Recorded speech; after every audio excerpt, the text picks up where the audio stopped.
You are live and Live. kicking. And James has gone from the old retro look. Very nice. I like a little vintage Adidas. Vintage number. This is charity shop special. Seriously, you little Yeah, charity I shop bought this, I don't know how many years ago, went to a fancy dress party dressed as Jamiroquai. And I was traveling without moving, as they say. Nice. As a Jamiroquai reference. Yeah, I do love Jamiroquai. Space Cowboy.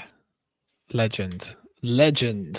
So today, James, we're talking about, we'll see what's in the news today. I just sent it over. We need to be more prepared, James, with these things, don't we?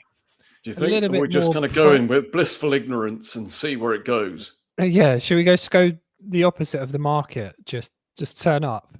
Just turn up. Show up. Figure it out on the way. Yeah. So we'll shoot the shit on the news. Bit of self-development, some health tips at the end, and just for good measure. Why not? We'll kick off with the big news with Trump meeting Putin recently. So obviously this Ukraine war has been going on for a while, and it's pretty scary out there. My wife's from Moscow. I've actually been to Moscow. It's a beautiful place, by the way. The underground. I've never been. Very nice. Similar to, most of the big cities are quite similar, aren't they? I would say there's a lot of similarities to it. So living in London, Moscow, not too dissimilar, but very beautiful. Probably the best Airbnb I've ever stayed in Moscow. It was like Lamborghinis outside, just unbelievable standard of apartment. The door was probably about a foot thick, like the door of a like a bank vault, which was unbelievable. Yeah, maybe, I don't know why, but it was very, very cool. And it's just a cool city, a lot of history, very clean, and it gets a bad rap, isn't it? I don't think many people from the West would venture that way, would they, James? I don't think. Well, yeah, I think there's probably some fear and thinking maybe the Stasi, was that was German. What was the equivalent? The Russian secret police. KGB, that was it. Yeah. It's the Cold War image, isn't it? Of that sort of subterfuge and, being spied on and feeling vulnerable. So, but no, I'd love to go. I'd love to go see Red Square. Yeah, so it's amazing what a bit of brainwashing does, doesn't it? As at school, you see these places like China and Russia, and they're huge places, but we're sort of led to believe they don't really never cover it over here, do they? They don't really talk about it. You don't really understand the culture, understand the people. You just think this is danger, basically. But the press as well, I guess censoring the press, as we don't get to see. We only get a very kind of curated, idealized version, don't we? And we'll make up our own minds around that. It doesn't seem to be the level of openness in the media as we have in Europe, America, etc. So that challenges, doesn't it, in terms of interpretation, or you'll make up your own mind. And a majority of it films, it's always what you've seen in a film, in a Bond movie, or there's always going to be some sort of shady Russian that's involved in somewhere. Isn't it? The mafia and some weird kind of dodgy dealings going on. Invariably looks that way. So it's that paranoia that's perpetrated by Hollywood generally. Yeah, no, not to say that those things don't happen. Obviously, people do, accidentally fall off of balconies quite a bit. Wearing very heavy shoes. Yeah. Very slippery. These Nikes feel exceptionally heavy today. Very slippery balconies in there's Russia. Not a lot of give in these boots. Good ankle support. So it is a bit. It does have that, doesn't it? But I guess we've got it here, but we're behind a curtain here, aren't we? We're shielded in England from a lot of things. Curtain, no. Not an iron curtain, yeah. But we probably just do these things in different countries, don't we? Send out people to assassinate people and do all that stuff behind the scenes and invading countries in the Middle East. Like, we're doing it, but it just doesn't feel like it because the media sort of just tells us something else. But Trump and Putin seem to be, they've got similar characteristics, haven't they? In a way, they're quite tough guys, serious business people, very action orientated. Even like people think Putin's a maniac, and I don't know. I've never met him. I couldn't comment. I couldn't comment. Superficially, I like him. Superficially. Just is it riding on horseback without a shirt on? Was that the? I think it was the horseback. Was it? That maybe that was a turning point for you. As soon as I saw that in the ice water swimming, I was thought this is the man. He's the man. This is the man. He's very just the fact that he's been in power for so long, that stability is not always a bad thing, because I think whatever your perspective, dialogue is a good thing, right? I think not talking is possibly a problem. At least they're having a conversation. Yeah. But again, I say that on one hand, but anybody who sends people to war and is in power, I think it's just horrific.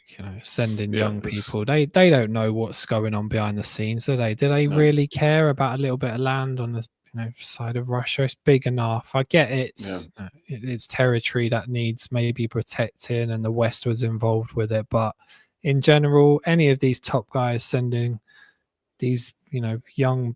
Yeah, predominantly young men, isn't it? Probably 99.9%. I'm not a fan.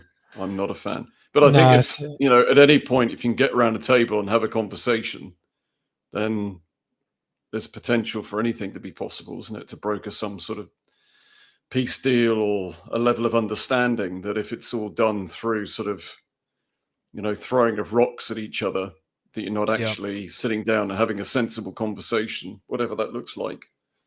I guess there's always potentially hope. But you have confidence. I don't know if you do. I do have confidence in Trump that he can do something. He can actually get a deal done. In the last 4 years with Biden or any other leader, like I can't even remember who our leaders are. They seem so kind of wet and a little bit bland. And I don't know if the word's judgmental, but they seem to be disconnected. They'll be, calling Putin out as a warlord or something like that. Whereas Trump is definitely just got that communication skill that he will just speak to anyone, wouldn't he? Doesn't matter. Well, that comes from business, doesn't it? I think it comes from a business situation where, if you go all guns blazing, I don't know that you're going to get a particularly good result. So you have to know how to play the game. If you want something, if there's an outcome that you're after, what have you got to do to make that happen? And I just think it's a near on impossible situation to be in, that you're going to please everybody, you're going to placate everybody. It's an impossible thing to do. But at the end of the day, if you want an outcome, how's the best way to do it? And as long as it's in the best interest of the people, then... Oh, you've got to stop this war. Any war, you've got to stop it. Like ASAP.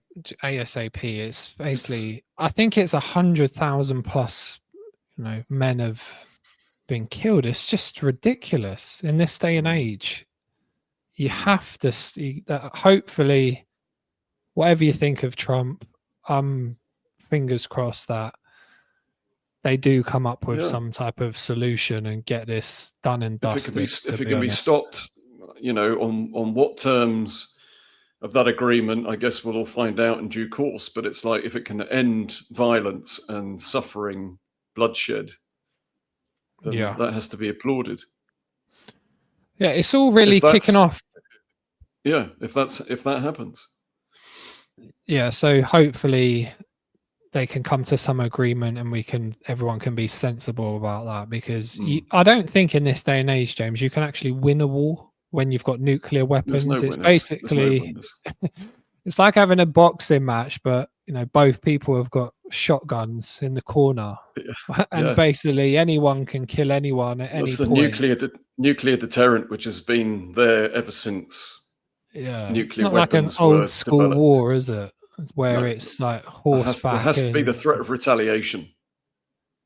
So thinking that you can win a war these days is a bit naive. You push people too far and they just start setting off nukes. We're all doomed, aren't we? Really. So we have to be very cautious, very sensible about what we're doing, I would say. Yeah. It's a definite danger. But it goes back to it. A lot's happening here at the moment, James, isn't it? In Trump land, since he's got in, he's making a lot of moves, and one of the other moves was him declassifying all of the files to do with Epstein, some other people as well. I think JFK and people like that. Did you follow the Epstein case, or did you watch any of the? Yeah, I did. I watched the Ghislaine trial and the documentary around that, and how they were basically colluding, seemingly to corrupt and almost traffic girls into this kind of ecosystem. But again, the celebrity world is pretty rife with these types of individuals that are able to kind of fly under the radar and get into the whole thing with Prince Andrew and that debacle. It's another example of people with power, influence, and money spent in the right places. Yeah. And the influence, it's like, well, you scratch my back, I'll scratch yours. It can get people into some seriously hot water. Yeah, it's a bit of I don't know if it is a Russian thing, but these blackmail rackets are quite popular. It used to be sort of the very attractive woman in a bar in Moscow, didn't it? And then there's all cameras in the in the hotel room and stuff. The honeypot. And I think this is what's happening with the the Epstein, whether he's in. It looks like he's in with some type of whatever it is, Secret Service or something. There must be something that he's involved with. Maybe he's got funds from, and he's got cameras everywhere. And once you blackmail people and you've got all the video footage of whatever they're doing, then you got quite a lot of power, haven't you, to manipulate certain situations. But you went to the island, didn't you? Did you have a good time? Went to which island? Epstein Island. No. I've got camera evidence, James. Wasn't there. Wasn't me. AI. It was AI. No, that wasn't me. That wasn't. Yeah. Funny story. I was looking on Google Maps or Google Earth probably a couple of years ago. We were going to, where were we going? I think it was Venice or something like that. And I was looking on Google Maps and I found myself in Venice, never having been there before, on Google Earth. There's a spitting image of me of a guy crossing the road. Oh, seriously? Who looked exactly like me. I took a screenshot of it. And it was like, I wasn't even sure it wasn't me. Doppelganger, is that what they call them? Doppelganger, properly. Yeah. Looked like me, walked like me. Obviously not as attractive, but Yeah, my friend was on holiday in Spain somewhere, and he sent me a portrait picture. He was in a gallery. He sent me the portrait of the Duke of Tuscany. Oh my God, it's me. It's like spitting From image the of you. It's like, from the 1500s. I was just, oh, I was like, oh my God, this guy see, looks but that exactly like explains a me. lot, mate. Your Yeah. pale skin, I'm thinking this could be Twilight all over again. I'm Yeah. thinking maybe this is actually Interview with a Vampire, right? It is crazy. Medici, apparently, the Medici The Medici family, family, and hugely wealthy Italian family, and clearly you are a descendant of I'm a that. So descendant somehow of this guy. He looks yeah, exactly like me, and I yeah, should go and reclaim your Tuscany's beautiful, birthright, isn't it? your Imagine birthright. that. I went there and they said, John, Welcome you this with open is arms. You are the incarnation of the Medici family. Come back to life. Duke John Duke Hastings. Hastings. Oh, we can dream, can't we? But yeah, it is weird. It's like, oh my Mate, God, it is. I get your genealogy checked out there to go for a bit of I a blood should. test. I should 23andMe, I recommend. I'm not being paid by 20 them, but 23andMe. Okay, I will check it out. Yeah. What is that? The genetic testing? Mm. So Have you done it? do a saliva thing, yeah. Where are you from? Africa. Ethiopia. Apparently we're all from Ethiopia, aren't we? Well, it's all descendants, yeah. We're all descendants, but you've got German. You're definitely Irish. got the German. Well, I got Irish, so we are Italian. So Modesto Silo Okay. went from Italy to Ireland because my paternal grandfather's from Belfast. Interesting. And but in Lemna, Italy, which is near Lake Como, there's a street called Bernardo Silo. Okay. So he must have been a somebody. So he was a somebody. But you don't know who. I don't know who, but he's got a street named after him. Interesting. Yeah, my great granddad was from Cronenberg or something like that. It's a Russian. They call it an enclave. I'm not sure if it's called an enclave, but it's somewhere. It's somewhere near there. But he came to London to sell medical equipment in the 1700s. Yeah, I don't think it's Cronenberg. I think I've got that wrong. Cronin something. But yeah, quite interesting, this genealogy story. Imagine he's man, I could be the Duke of Tuscany and the founder of Cronenberg. Anything you want to be. You can be anything you want to be. Also related to Buster Edwards, the great train robber. Wow. Which is quite interesting. Yeah. Played by Phil Collins. Phil Collins, yeah. Sadly, he committed suicide, didn't he, in the end? He was on a flower stall. He was. So how are you related then? Granddad's niece was married to him. Yeah, that's tenuous, mate. I know, it's a reach. Granddad's niece was married to... That's a... My granddad did have Granddad's niece rented him the flower stall. Yeah. Granddad's niece bought flowers from him. I don't even know how that works, but my granddad had 13 siblings, so there was a lot of them. Right. Okay. Down South London, Lambeth Way.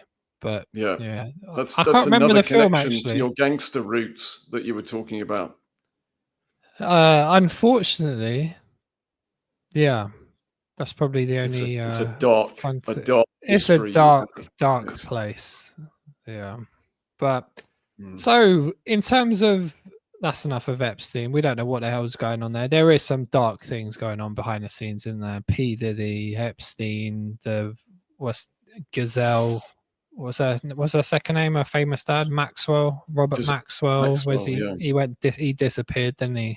Yeah. On his boat somewhere. Yeah. Maybe where his money went, it probably went to Epstein somewhere. But What is it with some of these super rich, and they just get really weird? Well, it's like like we've said before. It's that it's an exaggeration of a character trait that's already there, isn't it? And the money just enables them to Yeah, the perpetrate those power. things.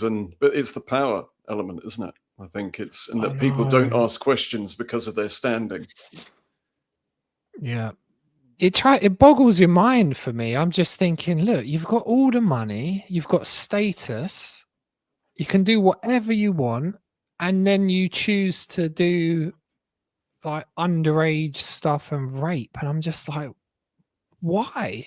Why would you do that? It's really it's quite hard Okay, for me to comprehend. well, there's put it into context for you then. Is your time as a professional footballer.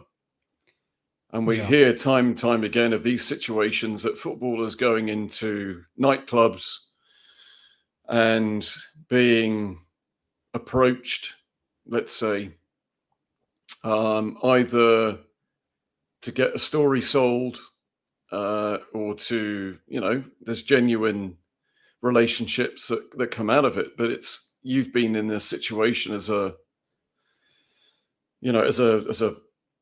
professional footballer where those Lower league though. situations, well, but even Yeah. so, it Yeah. still has that kind of connotation. I mean, it's not Premiership, but I think in any kind of context of being in that situation where you are faced with those kind of things happening, where ordinarily those situations wouldn't occur, it's quite easy to make a judgment on the individuals, and also to say yourself, I wouldn't engage in that kind of behavior.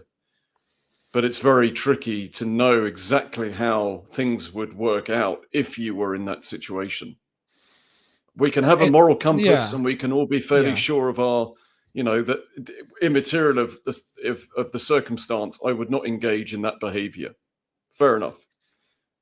But I would argue that there's a lot of people that would say that until they were in that situation, that were tempted by whatever that looked like at that moment in time. And until you've been in that situation, it's very difficult to comment, isn't it? But Yeah. fundamentally, there's Yeah. no excuses to be made. No, I just don't We have understand to make a why. moral judgment. Yeah, if they can get consensual sex, then why why go down that path of No, I agree. forcing? It just doesn't make. I'm trying to wrap my head It's around. It's a an power alien trip. concept. Yeah, it's a It's control something that thing. I've never been exposed to. Yeah, especially when you're the person who doesn't need to do that the most. Yeah. Yeah. And you're the one that's doing it. It really is quite hard to comprehend, Yeah. isn't it? Maybe I should So do some there's research on many, that many, many myself. different, scenarios, and by no means condoning any of that kind of behavior. But, there are circumstances that you'd look at and go, well, knowing all of the facts, you can see how that turned out the way that it turned out. You're not agreeing with it, you're not condoning it, but you can understand it. Yeah, because it does And that's give not in guys relation to what Epstein was doing. That's not in relation to what Epstein was doing. no, he's on a Just to different. be clear, There's levels to this, isn't there? But different kettle of fish. But this child trafficking and all of these type of things seems to be quite a big thing in the world at the moment, and it's just horrific. It's the amount of children that go missing, even in the UK and in the US. It's something that's not really talked about that much, is it? To be honest, it's quite an underground thing where children going missing, and I can't remember the guy's name, and I can't remember the podcast or the interview, but there was a guy, there's an American guy, ex special forces, and his whole thing was to go and rescue these children. Yeah, I think I saw it, and it's harrowing. I mean, crazy. That's his mission in life, is to go and get these kids back. Yeah, it can be dark. one cell is infiltrated and destroyed, and another cell pops up to take its place. You know, it's as a sane, rational being, all of these things are quite. You mean? Yeah, I know. Are you talking? Or I are try to you be talking about sane. me? Oh, is anybody rational? But geez, some of these things, James, I just, and I know humans can be in very desperate situations, like a wounded dog, and then they, through generation, they can do some very dark things. But Yeah, the capacity for darkness is quite hard to comprehend, really. I don't know if that's a systemic thing. I was having a discussion with a friend the other day. Does true evil exist, or is it systemic? Could you, if you looked after Hitler when he was a little baby, and you cared for him and his environment was good, would he have been who he was in the end? But if you read Hitler's upbringing, you can then understand why he was the way he was. It was Stalin. It was really well. bad. Was it Stalin whose brother committed suicide, and that deeply impacted him psychologically? I think it might have been, yeah. Was Hitler's cited as one of the reasons why.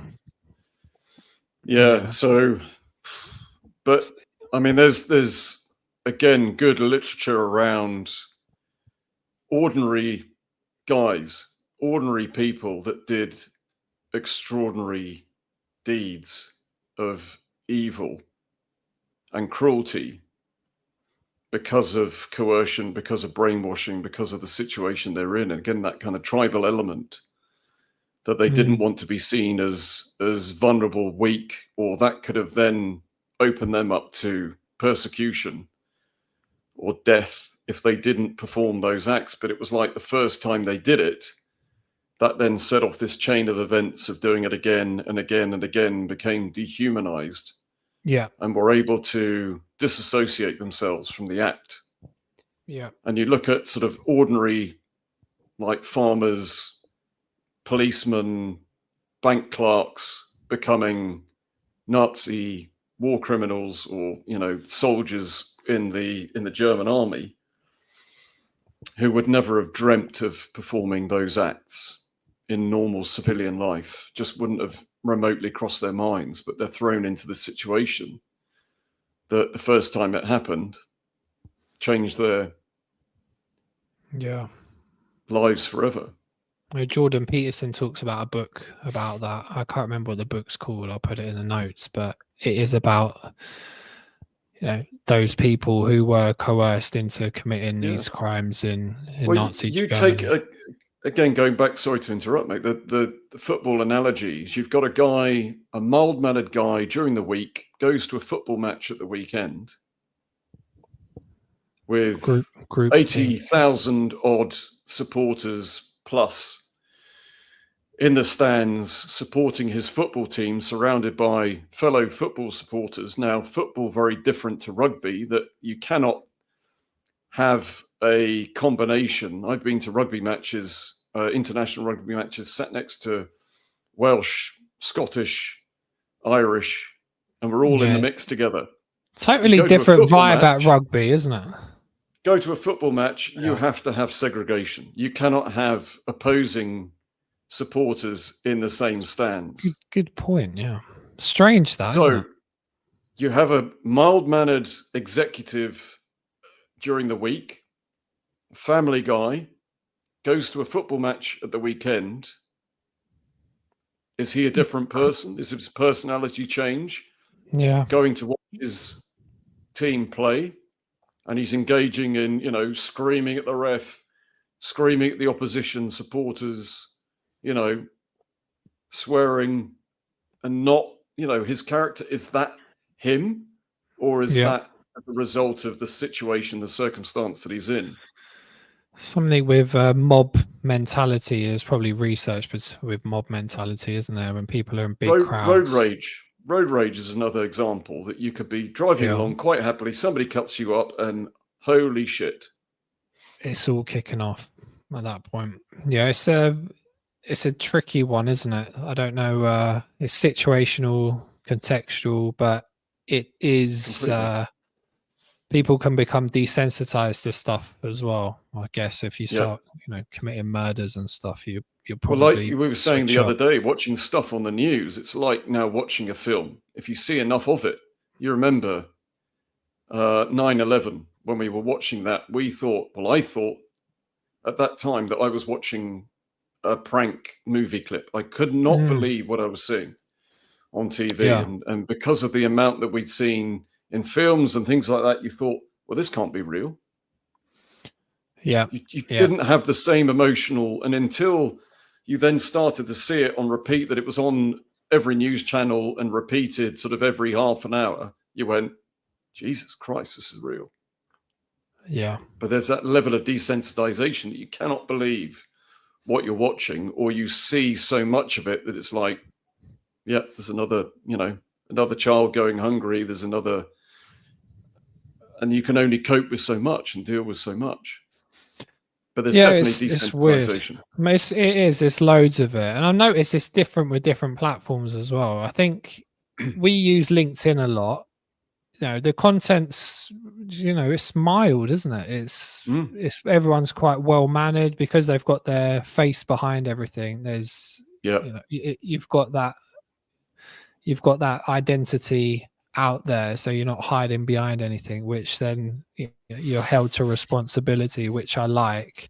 Some of the other ones, James, YouTube's pretty good for me. The algorithm feeds me like very good stuff, what I want, pretty much, whether that's Okay. politics, health. Man, if I go on to Instagram, it's a mental show. It is absolutely. And I said to my wife, and she's saying it's because you're watching it, it's feeding you back. And I said, but it doesn't do that on YouTube. I don't have the same problem on YouTube. So why is this algorithm keep on See, giving that me the most surprises me because I thought mental? YouTube would have been absolutely, in terms of how long you're watching a particular clip for video, that would then give you more. And it well, I guess it does to an extent, doesn't it? If it's only feeding you things that you're interested in, you must just be watching. But maybe with Instagram, it's feeding you some things outside of what you've, Yeah. you know, And crazy said that you stuff. want. Mate, Crazy, I keep the popping craziest up stuff. like people just fighting. It's like, Oh, young yeah. guys out, they're on a night out, and then all of a Yeah. sudden a punch is thrown, and then it's can't. And I'm like, I don't want to see Oh, this. it's the same with, I went on X yesterday, and Yeah. I get it. Free speech, people can do what they want. X, I've got, I've hardly ever on there. I've got like 200 followers, 199 of them are OnlyFans girls or OnlyFans accounts. It's Wow. ridiculous. And Hmm. then you've got, I've never. It's just the stuff on there, like you said, people fighting. The next one was this guy getting shot, like really, like getting shot, and then another guy killing himself jumping off a bridge, and I'm like, oh my god, Oh, come on. this is, and it's on a constant feed, and I was on it for about 5 minutes going through it, and I was like, this is crazy. This content that's on there, there's pretty much hot. There's just porn on there, fighting. It's like the worst of humanity that keeps replenishing on my feed. I don't know why, because I hardly ever use the platform. But I maybe mean, if you way watch to it for keep 10 people in a seconds, loop yeah, of fear and anxiety. Holy yeah. shit. That's why I never use it. I never go on there. I went on there yesterday to see if it could be useful for us, but it's just it's I mean, I don't know, I knew it man. was toxic, but like, and I haven't been on it enough to formulate an opinion. But Yeah. And I'm a you Musk know, fan. I'm a Elon. I like, lots of traits of Elon Musk. There's some stuff that I don't like about him, and I get the whole free speech and do whatever you want. I get that, but he had a go at a BBC presenter once in an interview, and a presenter said to him, my feed's toxic, and he was saying, right, prove it, what's toxic, and the BBC presenter got hammered for it Right. because he didn't have examples to hand. He just knew that something was wrong. But I'm telling you, that feed is ridiculous. It's the worst of humanity in one feed. School Why would kids. you? How Why can would you you have want school to? kids like punching each other, like kicking each other in the head? It's just ridiculous. No, that I makes think me they so should sad. just, yeah, I don't know what it would be like for a teenager Like, these days. Imagine what it's like for like bullying and stuff like that. Just, you can't I escape can't. it, can you? It's really, really strange. But Hmm. yeah, I guess, we're full grown adults. You can choose not to go on there. I'm sure maybe there's people out there, if they really use it properly, they can cultivate their feed. So if you go searching for, whatever you're interested in, maybe then the algorithm starts learning. If you just randomly go on there just looking and you're not cultivating, you're not searching, then maybe it just feeds you stuff that's popular. But if you Yeah. use it properly for news and whatever you want it, maybe it starts to learn and gives you more of what you want. I guess I'm just assuming that that's going to happen. But there seems to be a little bit of a gender war as well around at the moment. I don't know if you've noticed this undercurrent of men versus women. Have you noticed that, James? Well, but it's always been there, mate, isn't it? Do you think It's so? always been there. And I think we're seeing a gradual shift, aren't we? And we're trying to navigate the implications of it. That certainly you and I are interested in men's mental health. And being men ourselves, we can see this from a very personal perspective.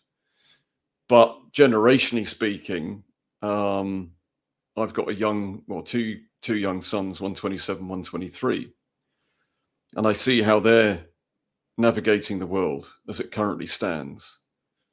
And there doesn't seem to be a clear voice enabling them to get a good sense of what's appropriate and what's inappropriate. And there's a lot of Yeah. polarized views. And, it's my job as a father to give him some semblance of guidance and perspective, that the swing of that pendulum has gone so far the other way that we are unable to meet somewhere in the middle and have the best of all worlds, both worlds, for men and for women. That there's just this fierce competition. And I understand why, because of the millennia of misogyny and, women's rights not being taken into consideration. And it swung so far the other way that men are now in a situation that women have been in for millennia. And it's then figuring out a way in which we can bring it back to center, that actually we're all working together as opposed to against each other. How can we find some common ground to say, Yeah. look, this is what men need, this is what women need.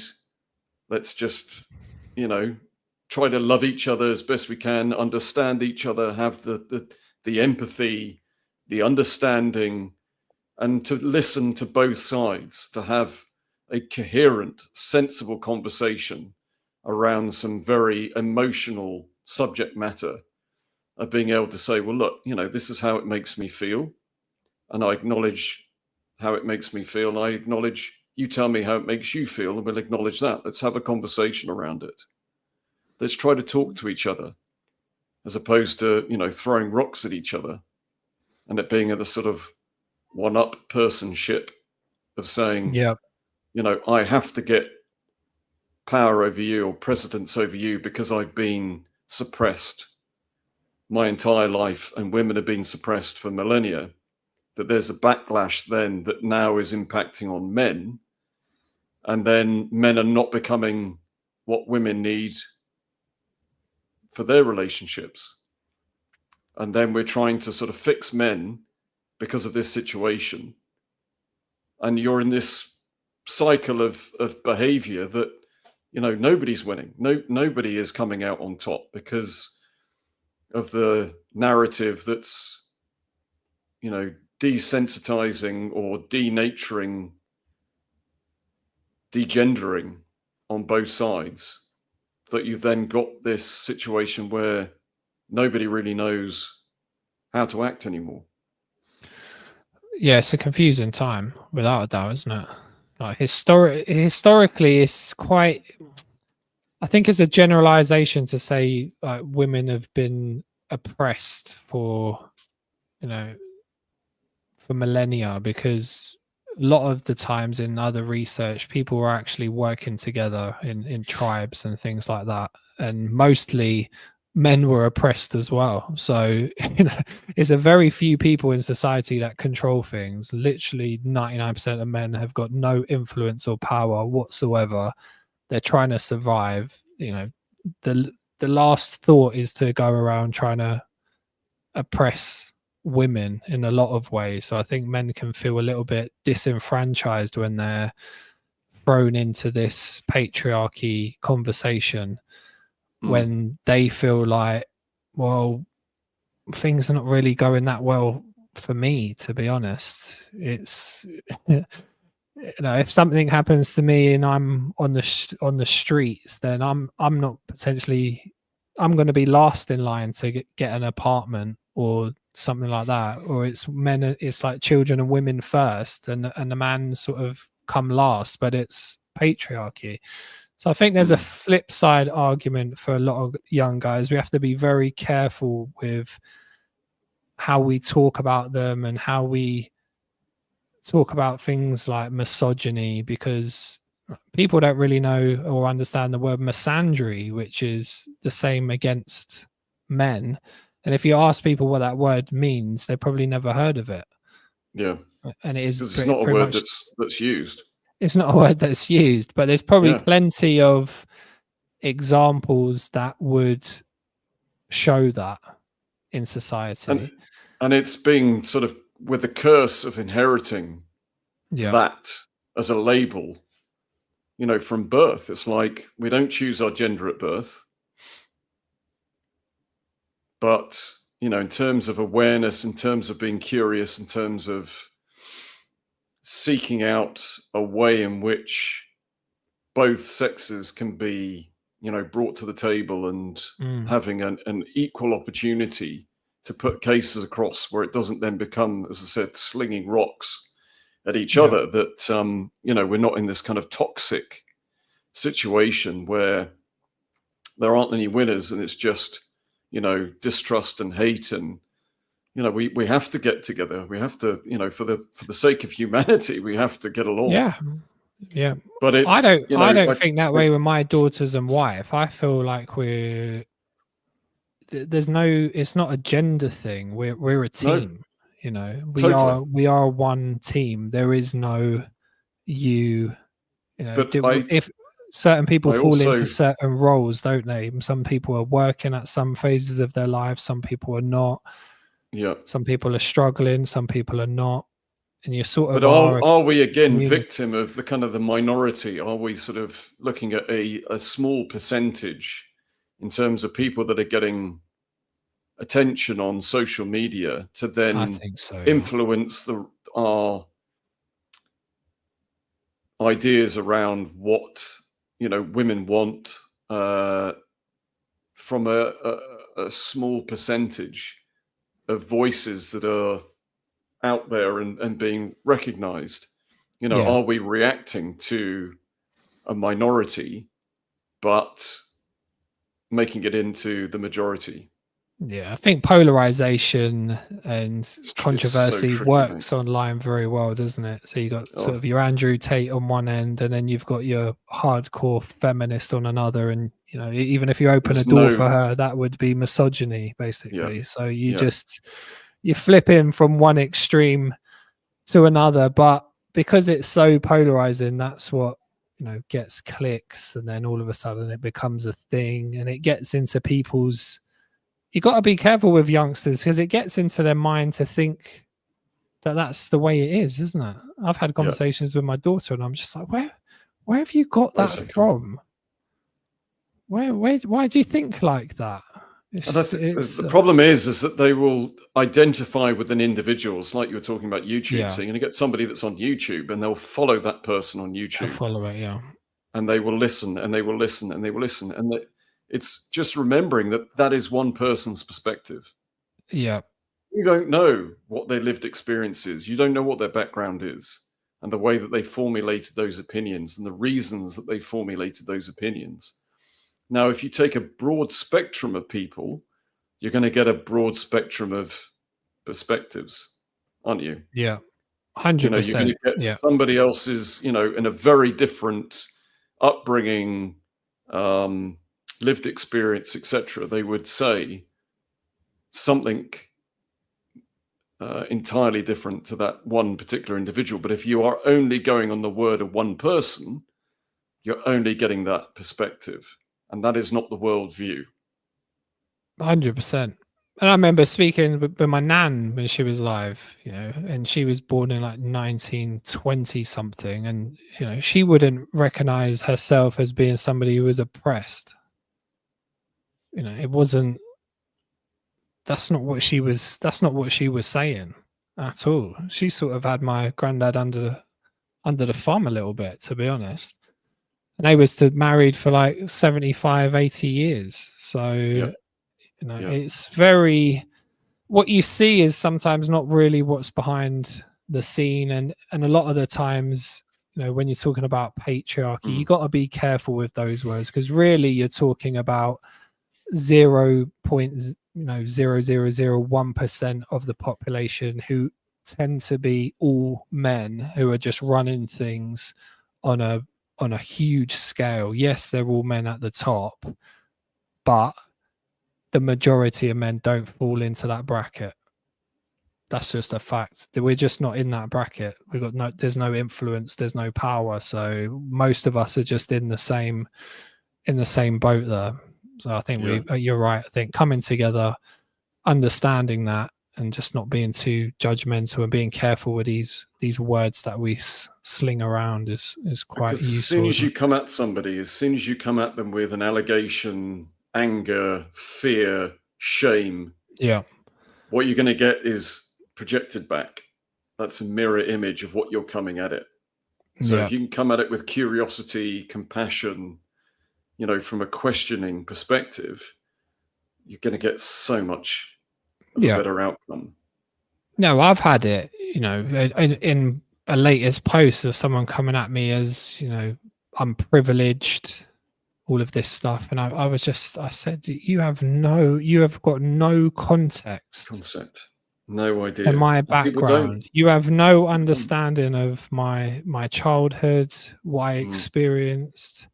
And you just think your audacity to judge someone and tell them they're privileged. You could be talking to somebody who was basically brutally raped as a baby, and you'll go into them and you're just blanket statement. You're just going, yeah, you're privileged. Yeah. And you just ask questions. Yeah, please ask questions. Just ask questions. Before you start throwing that word around, be curious as to why people have that opinion. If you come back at them with a knee-jerk reaction and trying to force your will on somebody else because they've said something that's triggered you, just please take the time to think and ask questions to get a sense of why they've come to that conclusion. If you want to change somebody's mind, you don't do it by punching them in the 100%. Face. And just because you've been abused by a man or a woman in the past, it doesn't mean all men or women are like that. You don't just blanket your experience onto everybody else. Everybody take it into context as an individual situation, and then make a judgment call from there. I think it's important to do that. Yeah. Anyway, on that one, geez, we're going deep.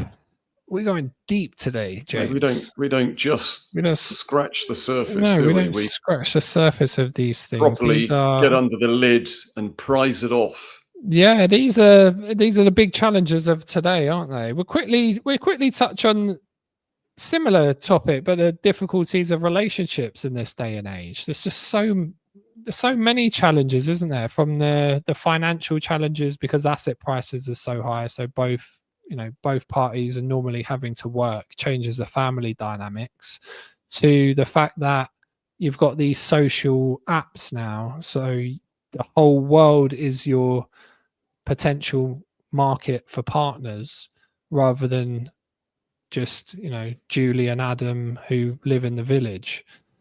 Totally different concepts now, isn't it? And when things Yeah. get hard, it is easier probably to opt out now, and it's just very, very different, isn't it? I think relationships are quite a tricky one these days, don't you think, James?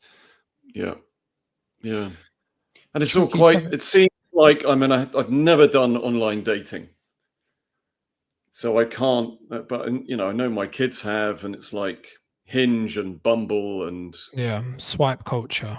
swipe culture. And as a kind of an interesting aside, I was on a train to London a little while ago and sat behind a lady, and she was on her phone, and it was just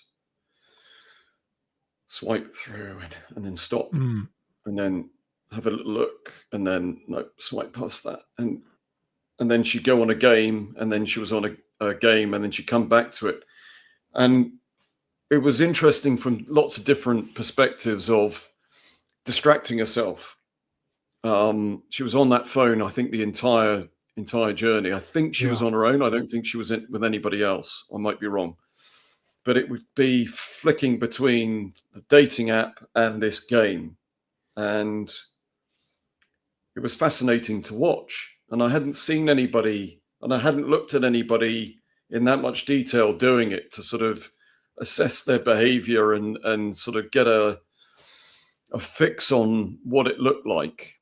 And yeah, it was really interesting to see. But it was that transactional. It's like, well, it was the physical attractiveness, I guess, is the first stage.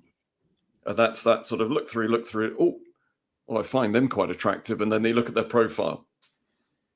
And she probably took about maybe 3 or 4 seconds to read that. And then it was on to the next one. So fast. It's so fast on so that. How can you... Yeah. And you can build up hundreds, James. You can build up hundreds of matches on these things. When I got divorced, I was on them. So I know what they're like. And they are... Yeah. And apparently with the statistics, it says that something about 90% of the women go for the top 10% men. So the top 10% of men on the apps pick up 90% of the women, whereas men are less picky. Right. I guess it goes to like probably a mating strategy thing. Women are more picky because it's more risky. Choosy to choose the best partner for their, to procreate, isn't it? I guess that's probably where it's coming from. Yeah, but it's hardwired. Yeah. So if you're not in the 10% guys, and women are normally looking for 6 foot, oh no, 6 foot, yeah, six pack, I'd be fucked then, wouldn't I? 6 figures, 6-figure income. Yeah. Is it 6-pack or is it 6 inches? I don't know what it is. Something like that. 6-pack inches. But it's a change in dynamic. So a lot of guys probably are in that bracket of struggling because not many people are 6 foot tall. I guess it's a small percentage of people. And just raising my chair up a minute. Hold on a second. Let's just pump some air into it. You're not on the small side though, are you? What are you, 5'11"? No, 5'10". 5'9" on a good day. 5'9". 5'10" in my dreams. Yeah, so it's I'm small and agile. That's the common thing though, isn't it? It just seems to be a thing. It's again with the misogyny thing. like women will say, I want a tall guy, I want a guy over 6 foot. But if a man said something similar, it would be seen as misogyny, wouldn't it? In a lot of ways. When you play the flipping game, things sound weird in the opposite direction. It's like, what is that that thing in the West End? It's like a show where the guy's taken off his clothes, stripper thing. Famous, it was a movie. Like Magic Mike. Magic Mike, yeah. If that was the other way round, it would be weird, wouldn't it? But because it's women and a man, it's acceptable. I don't mind it. But when it's the opposite way round, it becomes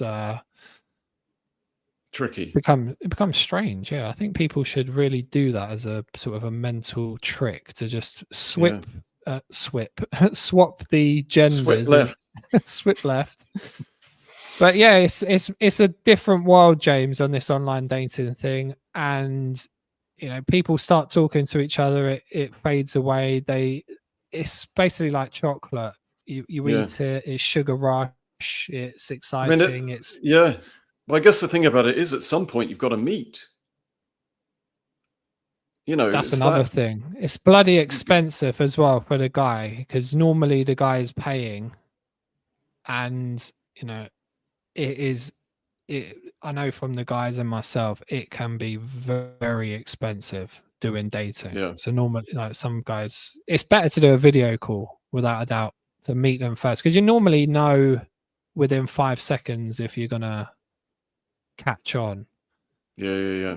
So and there's a whole language around it, isn't it? And I know there's certain things like, if you're in your photograph, if you got certain things in the photograph, it's like, oh no. I remember talking to my son and some of my daughter's friends as well. It's like, yeah, if they've got like a fish in their picture, that's like, no. Yeah. It's like, okay, it might just be into fishing. Oh, no. There's a whole etiquette around. It's another language, mate. Yeah. It's the same with these lives. Like, not many people will like live recordings, and on these social media apps they have video options that you can do. It's very rarely used. That's why I used it. I did videos. Put you in the 90th percentile. Exactly. No one was doing them. So yeah. It just, you stand out with confidence straight away, because it's not normal. But it's a different world, James. It is a crazy world. Not a world that I'm familiar with, mate, I have to say, but I have a scant knowledge. But if you do get into a relationship, just quickly, I'll give you the signs of if things are going very wrong in a relationship. There's something called the Gottman. How many? 5 or 10 points? Four things from the Gottman Institute. So yeah, the Gottman Institute is one of the biggest research centers for relationships in the world. It's extremely popular. A lot of people know about it. There's something called the 4 horsemen of the apocalypse. So it's criticism, contempt, defensiveness, and stonewalling. So if these become a thing within your relationship, this is one of the things that leads to divorce and breakup. So be very aware of how you're talking to each other in those relationships. If you start criticizing, could be something just like leaving something on the side and saying, oh, you never tidy up, why don't you ever do this? And then you leave it out there again. That could be a criticism, and then a bit of contempt, saying, oh, here he goes again, he's done it again. Contempt. And then the other person becomes defensive and says, no, I haven't done that. I don't always do that. You've left this out before. Mm-hmm. And then all of a sudden it gets to the 4th stage, where it's called stonewalling, is when you shut down emotionally and you stop speaking to that person. Mm-hmm. Mm-hmm. And then another stage, like a deep stonewall, is called flooding, when you're so flooded that you can't communicate with them. It's like the heavy stonewall, So you'll be in the same room and you mightn't even look at each other. You can feel, that people out there have probably had it before when it's a Mate, really dark I felt it. atmosphere. Yeah. There's a real atmosphere and a real thing in the chest and the stomach where Yeah. you're in the stone wall. And And for some people, nobody wants to no one break wants that to break silence. it. It's just, mate, we're not there anymore. Yeah.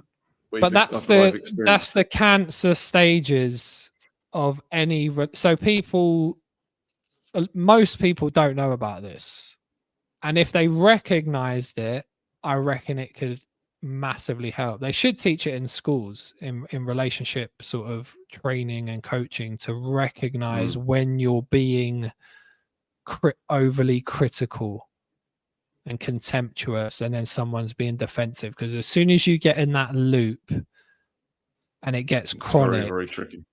And there's the loss of respect and tolerance for each other, and then the resentment kicks in. Yeah. And that's quite hard to get back. But it's all about communication. Communication. It's absolutely about communication. And some people don't know they're doing it. It could be the stereotypical, nagging on something. They don't realize that it is a criticism. They're not communicating whatever their feelings are properly, and they haven't learned to communicate properly.